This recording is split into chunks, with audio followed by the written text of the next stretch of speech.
Ayaan Hirsi Ali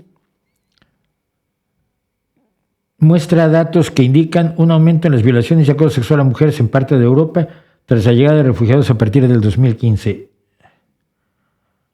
¿Hablar de estos temas es necesario o forma parte de un discurso de la ultraderecha? A ver, si los datos son esos, hay que ver qué pasa y cómo evitarlo. Si no son, entonces son un truco.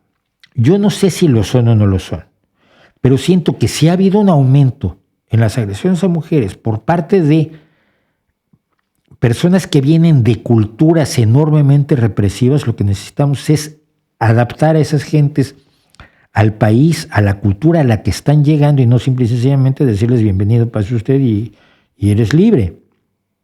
Si es el caso, lo que no se puede hacer es tomar esos datos, si es el caso, que vuelvo a decir que no lo sé, y decir esto es un ejemplo de que no debemos permitir la inmigración. Óyeme, no. Siempre que ha habido inmigraciones, ha habido choques culturales. ¡Sorpresa! Pero es que, ¿cuándo fue novedad esto?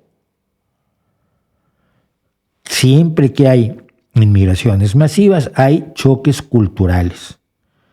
Y lo que tiene que hacerse es resolver esos choques culturales a través del diálogo, de la comprensión, de la educación y de la formación de una sociedad con los elementos aportados por ambos grupos humanos. No diciendo, este es el gran pretexto para evitar la inmigración, que además es, lo siento, inevitable. Pero yo creo que todos, si los datos son los datos, tienen que ser tomados en cuenta y la izquierda tiene que tomarlos en cuenta. Toda inmigración genera problemas, todo movimiento humano genera problemas, pero ya no te digo inmigraciones de culturas de un tipo a culturas de otro tipo. Los grandes movimientos migratorios dentro de un propio país, cuando en un lugar no hay trabajo y en otro hay trabajo y grandes cantidades de personas de aquí donde no hay trabajo se van allá donde hay trabajo. Resulta que allá son distintos porque todas las regiones de todos los países son a su manera distintos. Tenemos choques culturales. Igual los andaluces, cuando llegaron a cuando grandes cantidades de andaluces fueron a Cataluña, hubo problemas en Cataluña y hubo racismo antiandaluz en Cataluña, por poner un ejemplo.